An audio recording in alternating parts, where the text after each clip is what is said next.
Hello, my friends. It's time for the morning reading of the Bible. On Wednesdays, we read a psalm, and it's part of making our way through the entire Bible. We had, for years now, been reading a chapter at a time or two, sometimes just discussing and not reading, but we are in a pattern right now through this live stream from the High Mountain Presbyterian Church, where I am Lou Kilgore, the pastor, and happy to welcome you into this journey. This is the kind of thing you can come every Wednesday, or if you time it right for what's going on in your life, you might find a word of encouragement or help just in one session that you happen to stumble across. Whatever the case, welcome. Glad to have you here today. Today we are continuing in the reading of the Psalms and remembering that these Psalms are songs. They are sometimes often attributed to David, as this one today, Psalm 13, 1-6. But I'll remind you that even when the editorial notes say a Psalm of David, the word of is not clear in the Hebrew translation. It can be a Psalm for David, a Psalm by David. It can be a psalm about David, because the location in time of when these psalms were written is all over the map. They were written at all different times, in all different circumstances, and they are compiled together even before they were put into what we call the Bible or the Hebrew Scriptures. The psalms were bound together. They were a song book, literally a book of songs, and they were used in the temple. They have been used in Christian gatherings as personal piety, a personal kind of expression of life's problems, of life's joys, and also communications, forms of communication with God. Of course, mostly from human to God in that way, in that one-way relationship, but they can be very enlightening in terms of teaching us how to pray. If you want, this is a psalm, but they're not necessarily prayers. They're songs of the heart. They're boldly honest, especially in terms of describing the human experience, what it's like to be a human on this planet, and then also full of petitions to God to say, come, see, look, be involved, engage us, and know about my life situation. So with that again as the background, I'm going to read Psalm 13. How long, O Lord, how long will you continually forget me? How long will you hide your face from me? How long must I set pain in my soul, grief in my heart, by day and by night? How long will my enemy be exalted over me? Look, answer me, O Lord my God. Enlighten my eyes, lest I should fall into the sleep of death, lest my enemy should say, I have prevailed over him, lest my adversary should rejoice because I am shaken. But I have trusted in your loving kindness. My heart shall rejoice in your deliverance. I shall sing praises to the Lord as soon as he has dealt bountifully with me. The psalm is a lament. It's a lament. That's an individual lament in which the worshiper comes to God with a desperate inquiry. How long? How long will this particular period of suffering go on in my life? It's possible, one of the commentators says that the psalm was utilized in the context of some ceremony in the temple, though there is very little internal evidence to verify that. The tone between 5 and 6, of course, 5 and 6 is when the whole tone changes. and there's some kind of intervention in the context of worship. The distress which the worshiper laments is probably the fear and proximity of death, brought on perhaps by grave illness or by the presence of threatening enemies. When I think about this psalm, I think about the number of times where I have gone to hospital rooms and homes where, I don't know, you know that phrase, like one thing just leads into another. The doctors will say, well, you have cancer. So they go to operate and get set up to do cancer intervention. And then they discovered that, no, there's a problem with the heart. So they work on the heart. And then the procedures to work on the heart cause a complication that makes it that they can't do the cancer surgery. And I mean, I can go on because sometimes in the journey as a pastor, you engage our lives, we connect with people. Our job is not just to go see people in their happy times. Our job as the church, as the people, is to be steadfast and to stand with people through what sometimes is a long period of suffering. And the suffering doesn't always result in despair, but and somehow that's kind of mixed in here in this psalm. But the suffering can be long. It can be. I think back to the days in the sort of middle of my pastorate during the days of AIDS. They used to call it the shrinking disease. And I would visit first with people first diagnosed with AIDS and realize they knew that what was ahead of them was a long period of struggle and hardship. There were a lot of experimental drugs that were being tried. And there were a year and a half of diminishing.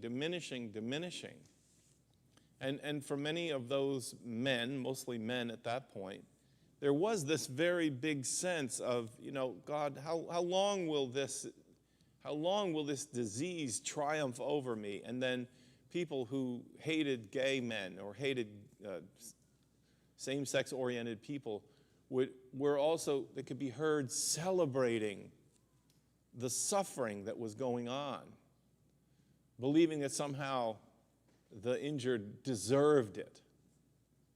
That context brings this psalm right into graphic relief for me. The psalmist finds himself torn between two poles. On the one side is the Lord to whom he addresses his lament, and on the other side is the enemy, who at that moment in time is exalted and appears to have the upper hand. There are struggles in life. There are real struggles, wounds and diseases and hardships, poverty, loss of job, loss of standing and status in the world, being falsely accused, and then losing whatever you had, whatever it is. These things happen, and in the middle of them, the psalter cries out to God and says, listen, when am I going to get a break? When am I going to get a break? When am I going to know relief from this series of things that has come my way?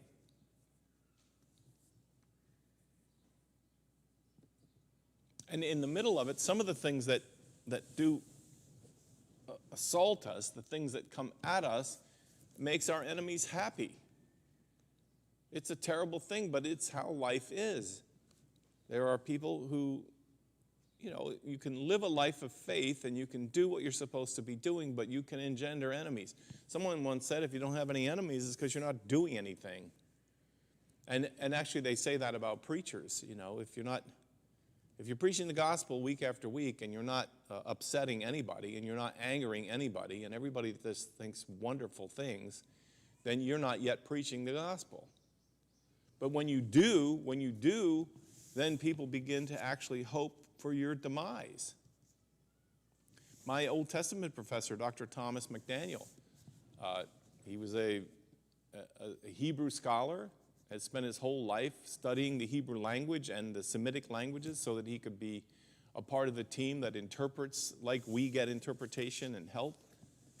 But, he told a story of how for years in teaching in what was then a fairly theologically conservative American Baptist Seminary, which is the more progressive of the mainline Baptist churches, but that students would come in from very conservative, very hard-nosed, right-wing, very fundamentalist, legalistic interpretations, and they would listen to Dr. McDaniel take them through an understanding of what the language says, what the Bible actually says, what the Hebrew Scriptures actually say, and what they don't say, and the students would become angry, and they would believe that he was from the devil, and there would be teams of students that would form to say, this man is evil because he is teaching us things that we've never heard and things that we don't believe are true. And Dr. McDaniel would talk about the days when when his class was over, he taught in one of the gen ed kinds of settings with the big raked auditorium. And the students would get together after he left the room and they would pray that he would die. They would pray that something would happen to him because they believed that he was teaching heresy. And then, in fact, one time in class, he had a heart attack right in the front of the class. And there were students that were overjoyed. This is in a Christian seminary of people who believe they're hearing the call of God to go out and be pastors, to be ministers of love and grace and justice in the world, and they are overjoyed at the heart attack. And while the ambulance EMT people were carrying him out, there were students in the class that were applauding. The psalmist gets right down to the way life really happens. Right down to the way life really happens. And so in the conflict between people and struggles for, to live our lives and do what we believe, when illness comes, then the opposition believes that somehow, God is at work. You reap what you sow, right? Isn't that what they say? The psalmist is very honest. Very honest. Lord, why are you torturing me like this? Or why are you letting this torture happen to me? Why are you letting me physically be underneath this kind of a thumb of suffering and oppression? And then added to it, why are you, my condition is only adding to the joy of my enemies.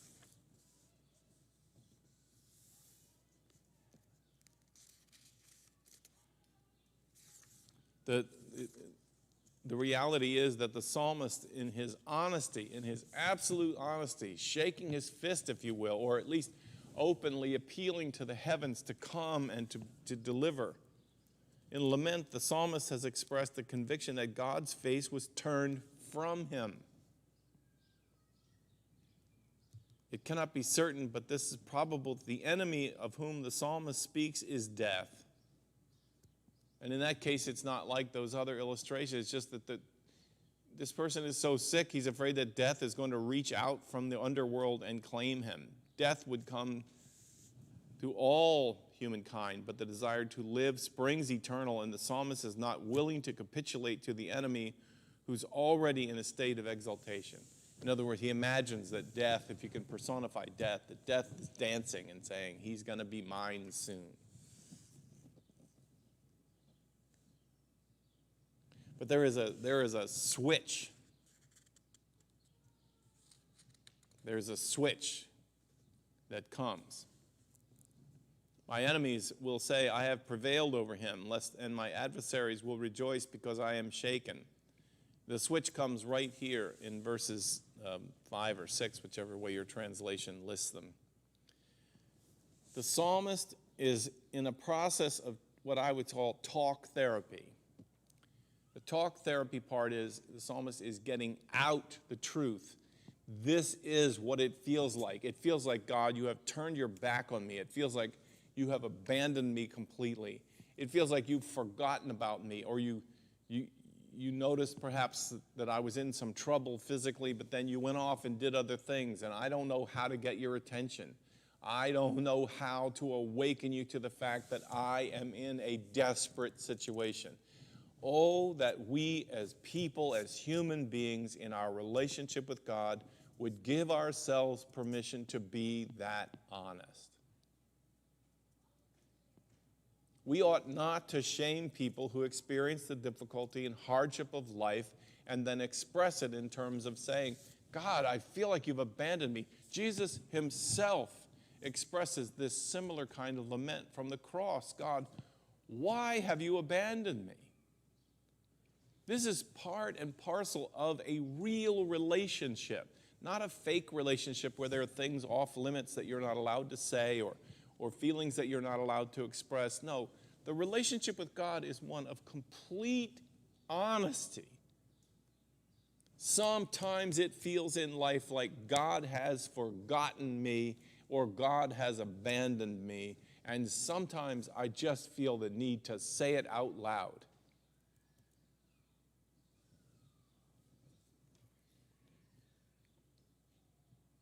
I think sometimes we're more ready to do it than our friends are to hear it. You know, I don't know if you've ever prayed along with or been in the presence of somebody who was in the middle of expressing a lament like this, who was speaking the truth. It may sound angry, but it's really not so much an anger prayer, it's a truth prayer. It says, God, I don't like this feeling of being shown your back, being cut off. Sometimes in our human lives, God, it feels like you don't care or that you've forgotten us or that this is part of relationship. You know, if you have a relationship with a human being, you can go there for what's reasonable or what's in the realm of okay in terms of relationships. It is perfectly okay to describe the truth that sometimes, whether in illness or in struggle, or whether bombs dropped on your house last night, like what's happening in the Middle East, or whether a pandemic plague has killed 2/3 of your family, there are all these circumstances where it is perfectly legitimate and honest to turn in our conversations with God and say, what are you doing? Where are you?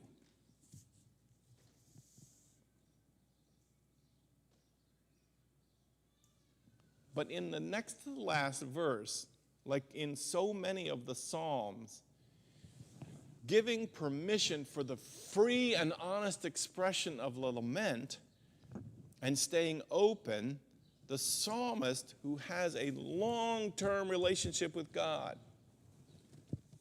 This is not a person who's not acquainted with God. This is a person who is on first name basis with the God of the universe, who can express such things without fear, knowing that it's honest, it's true about what it's like down here. Lord, do you know what it's like to be human? I've often said that one of the underlying strengths of Christian theology is that Jesus came from the heart of God, and that in Jesus' life on this planet, however you think about Jesus as being from God or being God, that God was learning what it was like to be human. No longer just assuming what it was like, but God becoming one of the creation, emptying God's self of all that there is to being God and walking among us as one of us on this planet. And the Apostle Paul says that God was in Christ reconciling the world, bringing the experience of the two broken parts back together.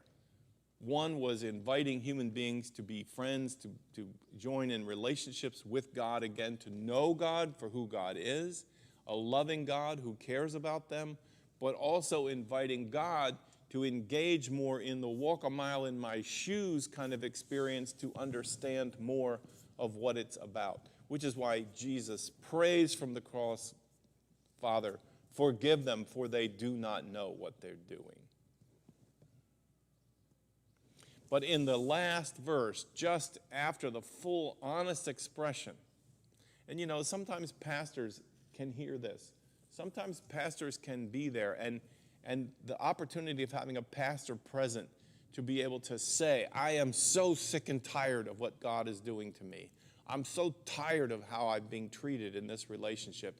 And the pastor who is wise and able to stand in solidarity invites them to say more about what you're feeling. Talk some more about what it's like, because it sounds like you're being very honest. Oh, that we could have that kind of honesty in our relationships with each other.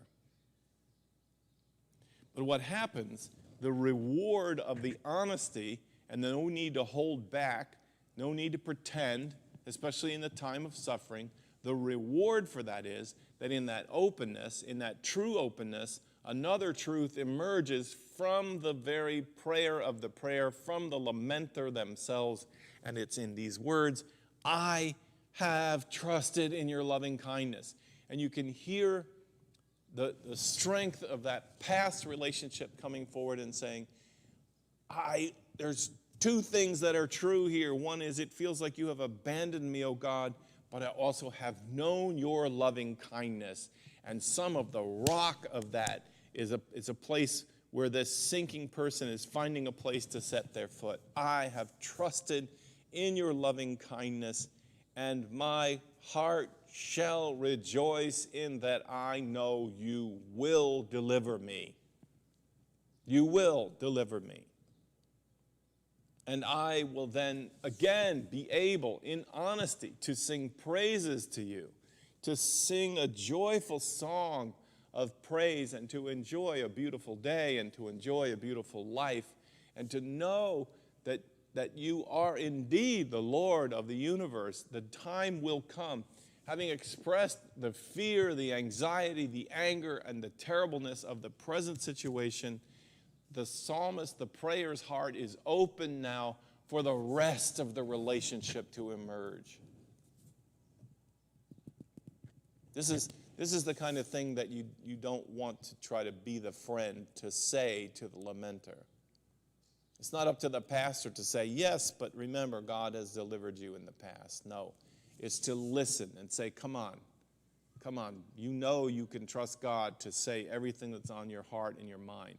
And then out of the mouth of the same one who has expressed such despair and such discouragement comes these words, I shall sing praises to the Lord as soon as he has dealt bountifully with me. It doesn't change the present situation. It just changes the hope, knowing what is to come. Deliverance will come. It will come. And that becomes another truth that emerges out of the life of the lamenter. It was a big lesson to me to go to Lamaze classes in terms of dealing with the pressure and pain, not for me, but for the mother of my children, being taught that the way to engage in childbirth is to, yes, experience the pain. Yes, the pain, I understand, is unbelievable as the child is passing through the birth canal. But one of the things that the French method teaches you to do, first of all, is to breathe, keep breathing, let your body be as relaxed as it can be, knowing the pain is real. But then the other golden gift that they give you is to close your eyes if you can and visualize that this will end. This will end. The contractions sometimes last, a minute or a minute and a half? And so when the contraction is in the worst of it, instead of getting drawn off into a hopelessness that this will never end, to purposefully and intentionally remind yourself, I need to do this only for a minute and a half. Then I can rest. I think it's that same kind of thing. And I'm not sure that the coach is the one to be saying it. It really needs to be internalized and come from the person who's experiencing the pain, who says, I can do this. It will pass. Again, I keep going to the great one-sentence wisdoms from the 12-step recovery group. This too shall pass. This too shall pass. You'll have this. You will have this. There will be moments of complete feelings of desolation and isolation from God. You will have these moments in your life. And when you do, shake your fist at the heavens. Open your mouth. Say what it feels like in that moment. And in that same time, then remind yourself of the next step. This too shall pass. I have trusted in your loving kindness. And I always feel like saying, I have trusted in your loving kindness in the past, and I'm reminding myself that I can trust in it today. My heart shall rejoice in your deliverance. I know, God, that you will come and deliver me. And I will sing praises to you as soon as you do that. As soon as this has passed, I will breathe a big breath in and I will breathe a big breath out. And I will give praise to you for the ongoing experience of life. The confidence which finally comes in verse 6 is based primarily on a change of attitude, not a change in physical well-being. The essence of life is a relationship with God, and for that, the inner and outer being exists. And so that personal threat afflicting the body was countered by a memory of past trust and anticipation of future deliverance. Such a counterattack did not in itself change the state of the body. It simply provided a framework of confidence within the present, which could be accepted, and the future then anticipated with joy. Well, that's our psalm for today, my friends. I hope, especially if you're in a circumstance today where you are experiencing some of those mind-numbing difficulties in life, that today you might feel invited to just lean into that relationship with God for all it's worth, because God can certainly handle it. And in the end, it might uncover from within you a deeper trust, a trust that maybe you don't even really understand, but one that will anchor you in the hope that soon and very soon will come the deliverance that you need. That's my prayer for you today, my friends. It's a way to think about how you can love and care for your friends too that are going through difficult times. Just stand with them. Give them the space they need to say what they're feeling and thinking. And then stand firm with them and be a sign of that confidence and the presence of God that will endure through all of it. Don't run away from them. Life can be very hard. God bless you, my friends, and may God make a blessing of you today in the world. I'll see you next Wednesday.